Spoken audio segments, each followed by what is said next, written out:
갈라디아서가 총 6장의 분량인데요. 오늘 본문 말씀까지가 3장이니까 이제 절반 정도 왔습니다.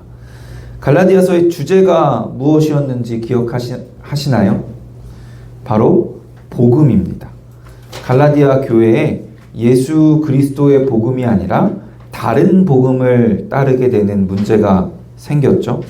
그래서 바른 복음이 무엇인지, 그리고 잘못된 다른 복음이 무엇인지를 계속 말씀하고 있습니다. 결국에 이는 믿음이냐 행위냐 또는 은혜냐 율법이냐의 문제였어요. 그래서 갈라디아서 말씀을 통해서 우리는 믿음과 은혜에 대해서, 바른 복음에 대해서 자세하게, 상세하게 알 수가 있습니다. 그리고 오늘 본문 말씀 갈라디아서의 절반쯤에서 복음의 가장 핵심적인 내용이 나옵니다. 율법의 행위를 통해 구원을 얻어내려고 하거나 나를 의지하는 것이 아니라 오직 하나님을 의지하고 예수 그리스도를 믿으면 어떤 변화가 있는 것인가? 하나님께서 주시는 은혜란 과연 어떤 것인가? 이제 갈라디아서는 복음의 절정, 복음의 핵심에 대해서 말씀합니다. 믿음의 결과는 무엇일까요? 첫째로, 믿음으로 우리는 하나님의 아들이 됩니다. 본문 26절 다시 읽어볼까요? 너희가 다 믿음으로 말미암아 그리스도 예수 안에서 하나님의 아들이 되었으니, 믿음으로 말미암아 믿음의 결과로 그리스도 예수 안에서 우리는 하나님의 아들이 됩니다. 우리는 복음이라고 하면 우리의 죄를 용서받는 것, 우리가 영원한 형벌을 면하게 된 것을 보통 생각합니다. 너무나 중요한 하나님의 은혜죠. 그러나 여기까지만 생각하면 하나님의 은혜를 아주 작게 축소하는 거예요. 은혜를 절반만 받는 겁니다. 하나님의 은혜는 여기서 끝나는 게 아니거든요. 죄를 용서받았을 뿐만 아니라 그리스도 예수 안에서 우리가 하나님의 아들이 된다는 사실까지 우리는 생각해야 합니다. 하나님의 아들이 된다는 것이 과연 어떤 의미일까요? 어떤 분들은 왜 하나님의 아들이냐, 하나님의 딸은 없냐, 왜 여자만 소외시키느냐라고 생각하신다고 해요. 이게 웃자고 하는 얘기가 아니라 실제로 이런 일이 일어난답니다. 그래서 영어 번역 중에서는 하나님의 아들이 아니라 하나님의 자녀라고 번역한 것도 있다고 해요. 그런데 이 말씀을 잘 들여다보면 남자, 여자가 중요한 게 아니고요. 아들이 된다는 것이 어떤 의미가 있는지가 중요한 겁니다. 갈라디아서 4장 5절을 보면요, 조금 더 그 의미가 드러납니다. 4장 5절 같이 읽어볼까요? 율법 아래에 있는 자들을 속량하시고 우리로 아들의 명분을 얻게 하려 하십니다. 하나님의 아들이 된다는 것, 곧 아들의 명분을 얻게 한다는 것은요, 법적인 용어입니다. 당시 그리스 로마 시대에는 자식이 없는 경우에 종을 입양하는 경우가 있었다고 해요. 그 종은 입양되는 순간부터 더 이상 종이 아니라 아들이라는 법적 지위를 갖게 돼서 주인의 상속자가 되는 거죠. 그러니까 하나님의 아들이 된다는 것은요, 하나님의 상속자, 본문 29절의 표현대로라면 유업을 이을 자가 된다는 의미인 거예요. 하나님의 아들이 된다는 것은 남자, 여자를 구별하는 것이 아니라 오히려 남자, 여자 상관없이 법적으로 하나님의 상속자가 되게 하신다는 의미인 겁니다. 사실 하나님은요, 우리가 남자든 여자든 별로 신경 쓰시지 않는 것 같아요. 하나님의 상속자가 된다는 의미로는 남자, 여자 모두 하나님의 아들이라고 표현을 하시고요. 또 다른 의미로 우리를 부르실 때는 남자, 여자 상관없이 모두 그리스도의 신부라고 표현하시기도 하잖아요. 그러니까 예수님 안에서 더 이상 남자, 여자는 중요하지 않은 거예요. 우리가 하나님의 상속자가 된다는 것이 중요합니다. 어쨌든 중요한 것은 이 믿음의 결과로 우리는 성부 하나님과의 관계에서 중대한 변화가 있다는 겁니다. 믿음으로 말미암아 우리는 죄를 용서받고 영원한 형벌을 면하게 되었을 뿐만이 아니라 하나님의 진노 아래에 있었던 우리가 이제는 그리스도 예수 안에서 하나님의 아들, 하나님의 상속자가 됩니다. 둘째로 믿음으로 우리는 그리스도로 옷 입습니다. 본문 27절 다시 읽어볼까요? 누구든지 그리스도와 합하기 위하여 세례를 받은 자는 그리스도로 옷 입었느니라. 그리스도와 합하기 위하여 세례를 받는다라는 것은 믿음의 또 다른 표현이에요. 그러니까 믿음으로 인하여, 믿음의 결과로 우리는 그리스도로 옷을 입습니다. 성경 말씀은 의복에 대한 비유를 많이 사용하는데요. 생각해보면 옷에는 굉장히 특별하고 중요한 의미가 있는 것 같아요. 옷이 사람을 만든다. 옷차림이 그 사람을 드러낸다라는 말들도 있는데요. 옷이 사람의 정체성과 또 사회적인 지위와 역할을 나타내기도 한다라는 뜻입니다. 제가 큰 교회 부목사로 사역을 할 때 쉬는 날에 청바지에 맨투맨 상의를 그냥 편하게 입고 있다가 급하게 교회를 갈 일이 생겨서 교회를 들렀는데요. 아주 자주 뵙는 권사님을 마주쳤어요.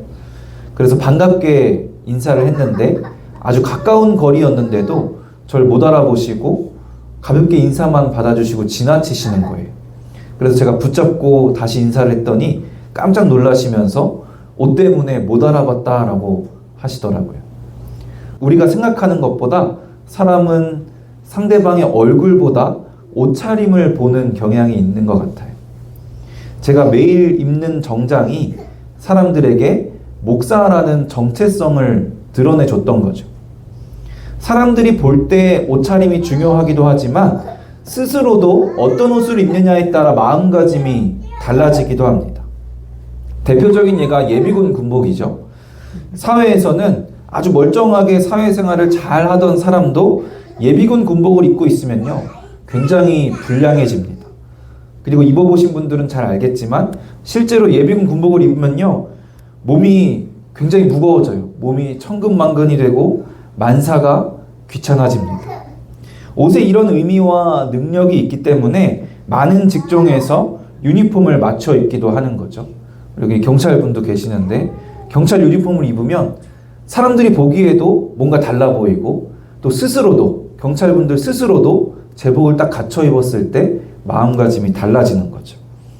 이처럼 어떤 옷을 입느냐가 정말로 중요한데 예수님도 천국에 대한 비유의 말씀을 통해서 어떤 옷을 입는지가 중요하다는 것을 말씀해 주셨어요. 바로 혼인잔치 비유인데요. 어떤 임금이 자기 아들을 위하여 혼인잔치를 열고 사람들을 초대합니다. 그런데 초대를 받은 사람들이 다 각자 바쁘다는 핑계로 오지를 않는 거예요. 그래서 이 임금이 종을 시켜서 길거리에 나가서 아무나 혼인잔치에 오라고 초대를 합니다.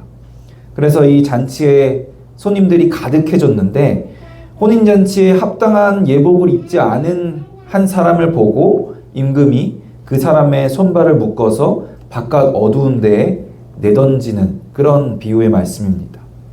혼인잔치에 아무나 불러주시긴 하지만 이 혼인잔치에 합당한, 천국에 합당한 예복을 입어야 한다라는 말씀입니다. 그래서 천국에 합당한 예복을 입으려고 열심히 착하게 천국 갈 자격을 갖추기 위해서 율법을 열심히 지키고 스스로 의로운 삶을 살고자 한다면 다른 복음이라는 아주 심각한 오류에 빠진다는 것을 갈라디아서 말씀을 통해 계속 배우고 있는 우리는 이제 알고 계시죠? 그 어느 누구도 자기의 힘으로 열심히 착하게 율법을 지키고 의로운 완벽한 삶을 살 수가 없습니다. 그래서 율법의 행위로 천국에 합당한 예복을 입는 것이 아니라 오직 믿음으로 예수 그리스도로 옷 입어야 하는 겁니다. 믿음으로 그리스도 예수 안에서 그리스도 예수와 연합하는 삶. 이제는 내가 사는 것이 아니요 그리스도 예수로 사는 삶. 그리스도로 옷 입는다는 것은 이런 삶을 의미합니다. 믿음의 결과로 하나님의 아들이 된다는 것은 성부 하나님과의 관계에 있어서 중대한 변화였다면, 믿음의 결과로 그리스도로 옷 입는다는 것은 성자 하나님과의 관계에 있어서 아주 중요한 변화입니다. 내가 사는 것이 아니라 그리스도 예수로 산다면, 우리가 그리스도로 옷 입고 살아간다면 우리 삶에는 아주 중요한 변화가 생겨요. 이 옷에는 아까 말씀드렸듯이 특별한 힘이 있거든요. 먼저 스스로가 마음가짐이 완전히 달라집니다. 예비군복을 입으면 몸이 천근만근 같고 다 귀찮아지지만, 우리가 예수 그리스도로 옷 입으면 나에게 새로운 힘과 능력이 넘쳐납니다. 내 삶의 이유와 동력과 방향이 완전히 바뀌거든요. 또 사람들이 나를 보는 시선이 달라집니다. 사람들은 생각보다 내 얼굴보다 내가 무엇을 옷 입고 있느냐를 먼저 보고 있어요. 그래서 우리는 내 얼굴, 나의 외모를 치장하는 것이 아니라 그리스도를 옷 입는 것으로 치장해야 된다고 말씀하는 거예요.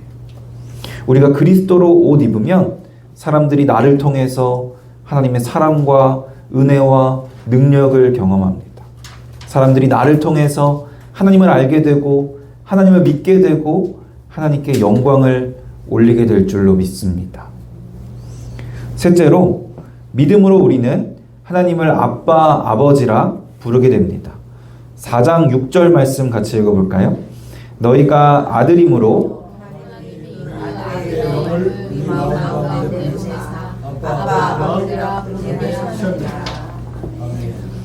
성부 하나님과의 관계, 성자 하나님과의 관계에 중대한 변화가 있었죠. 그리고 이로 인해서 이제 성령 하나님의 역사가 일어납니다. 우리 마음 가운데 아들의 영, 성령 하나님을 보내셔서 믿음의 결과로 하나님을 아빠, 아버지라 부르게 하셨습니다. 믿음으로 우리를 하나님의 아들이 되게 하셨는데요. 하나님의 아들이 된다는 것은 앞서 말씀드렸듯이 법적인 용어입니다. 하나님의 상속자가 된다는 것만으로도 참 놀라운 은혜이기도 하지만, 거기에만 그친다면 상속자이긴 하지만 감정적으로는요, 주인과 종의 관계에 여전히 머무를 수밖에 없을 거예요. 그런데 하나님께서는 믿음으로 인하여 성령 하나님을 우리 마음에 보내주시고 우리가 하나님을 아빠, 아버지라 부를 수 있게 하셨습니다. 주인과 종의 딱딱한 관계가 아니라 사랑으로 인격적인 관계를 맺어주시는 거예요.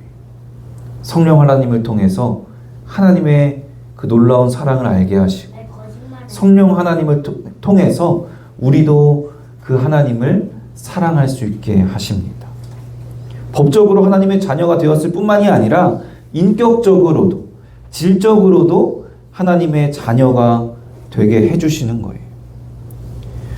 부르다라고 번역이 되어 있는데요, 원어를 보면 부르짖다라는 의미가 더 강합니다.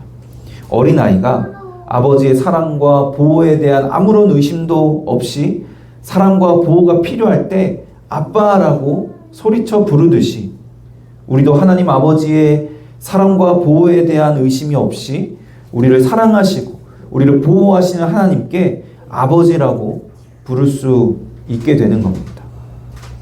제가 새 아이의 아빠가 되어 보니까요, 하나님을 아빠, 아버지라고 부를 수 있는 것이 얼마나 큰 특권인지를 더 깊이 이해하게 되는 것 같습니다.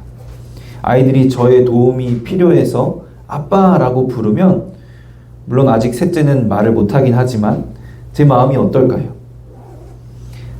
아내가 오빠라고 부르면 조금 귀찮을 때가 있는데, 아이들이 아빠라고 소리치면 저를 찾아주는 것만으로도 기쁘고 마음이 굉장히 급해지고 아주 빠르게 아이들에게 다가갑니다.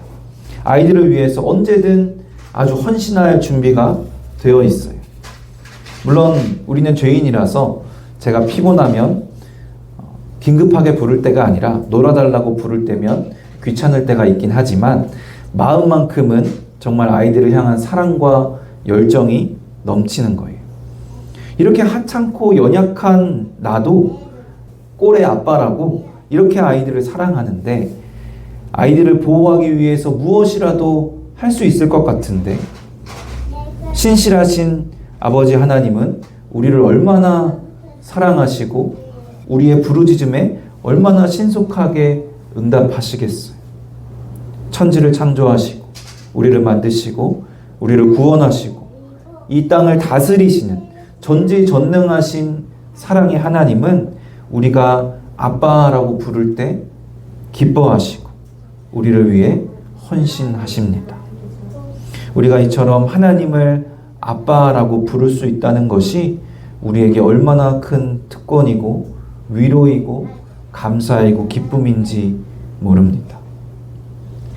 믿음의 결과로 이처럼 성부, 성자, 성령 하나님과의 관계에 중대한 변화가 있습니다.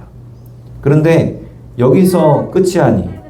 마지막 넷째로 믿음으로 우리는 예수 안에서 하나가 됩니다. 본문 28절 같이 읽어볼까요?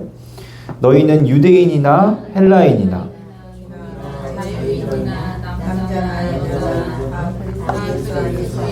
하나이니라. 믿음의 결과로 성부, 성자, 성령 하나님과의 관계에 변화가 있는 그리스도인들에게는 또 하나의 중요한 관계의 변화가 있습니다. 믿음의 결과로 우리 모두가 예수님 안에서 하나가 되는 거예요. 유대인이나 헬라인이나 상관없이 예수 안에서는 하나입니다. 인종이나 문화적 차이는 우리 그리스도인에게는 더 이상 중요한 것이 아니에요. 종이나 자유인이나 상관없이 예수 안에서는 하나입니다. 오늘날 표현으로 조금 바꿔보면 부자나 가난한 자나 이 빈부격차는 그리스도인에게 더 이상 중요하지 않습니다. 남자나 여자나 상관없이 예수 안에서 하나입니다. 오늘날 젠더 갈등은 극에 달하고 있지만 적어도 우리에게는 교회 안에서는 성별도 더 이상 중요하지 않습니다. 물론 인종, 문화, 빈부, 성별 등이 아무 구별 없이 똑같아야 한다는 뜻은 아닙니다. 각자의 모습에 따라 각자의 역할이 다를 수는 있죠. 이 말씀은 유대인, 헬라인, 종, 자유인, 남자, 여자의 존재 자체를, 그 특징을 부정하는 것은 절대 아닙니다. 서로의 다름에도 불구하고 예수 안에서는 하나가 된다는 것을 말씀하는 거예요. 세상에 어떤 종류의 다름도 예수 안에 있느냐, 예수 밖에 있느냐의 다름보다 크지가 않다는 거예요. 성부, 성자, 성령 하나님과의 관계에 있어서 아주 중대한 변화가 있었는데 그 변화를 어떻게 세상의 다름과 감히 비교할 수가 있겠어요? 믿음으로 예수 안에 있다면 세상의 어떤 종류의 다름도 너무나 사소한 문제이고 더 이상 중요하지 않은 문제가 되는 겁니다. 예를 들어서 나와 같은 도시에서 나고 자라고 나와 비슷한 경험을 하고 나와 같은 피부색에 나와 같은 성별인데 예수 그리스도를 믿지 않는 사람보다 나와 지구 반대편에서 태어나고 자라고 나와 전혀 다른 경험을 하고 살며 나와 다른 피부색에 다른 성별이지만 예수 그리스도를 믿는 사람이라면 그 사람과 훨씬 더 동질감이 크고 깊은 대화를 할 수가 있다는 거예요. 우리는 분열의 시대에 살고 있습니다. 정치적인 분열, 세대 간의 분열, 젠더 갈등으로 인한 분열. 게다가 요즘에는 SNS 알고리즘으로 인해서 비슷한 생각과 관심사가 있는 사람들끼리 간접적으로 경험하는 내용들이 계속 같아지다 보니까 동질감이 더 강화되어서 다른 관심사가 있는 공동체와는 더욱더 멀어지는, 분열이 더 심해지는 시대라고 합니다. 이런 분열의 시대에 교회의 하나됨이 세상에 중요한 메시지를 주고 세상에서 빛과 소금의 역할을 감당하게 될 줄로 믿습니다. 사랑하는 성도 여러분, 믿음으로 우리는 하나님의 아들이 됩니다. 하나님의 은혜는 그저 죄를 용서해 주시는 것에서 끝나는 것이 아니라 우리를 하나님의 상속자가 되게 하십니다. 믿음으로 우리는 그리스도로 옷 입습니다. 그리스도로 옷 입게 하셔서 천국에 합당한 예복을 입혀주시고 나의 옷으로 나의 마음가짐을 바꿔주시고 나의 옷으로 나를 통해 사람들이 하나님께 영광 돌리게 합니다. 믿음으로 우리는 하나님을 아빠, 아버지라 부르게 됩니다. 그저 하나님의 상속자가 되는 것뿐만이 아니라 성령 하나님을 통해서 하나님의 사랑을 받고 또 하나님을 사랑하며 하나님과 인격적인 관계를 갖게 하십니다. 믿음으로 우리는 예수 안에서 하나가 됩니다. 성부, 성자, 성령 하나님과의 관계의 변화는 우리 성도 간의 관계에도 중요한 변화를 만들어냅니다. 세상에서 어떤 다름이 있을지라도 하나님과의 관계의 변화 앞에서는 너무나 사소한 것에 지나지 않기에 우리는 믿음으로 하나가 되는 겁니다. 믿음이 하나님과 또 우리 서로의 관계를 완전히 바꾸고 우리의 삶을 완전히 변화시킨다는 것을 믿고 날마다 이 믿음의 결과를 온전히 누리는 저와 여러분 되시기를 주님의 이름으로 간절히 축원합니다.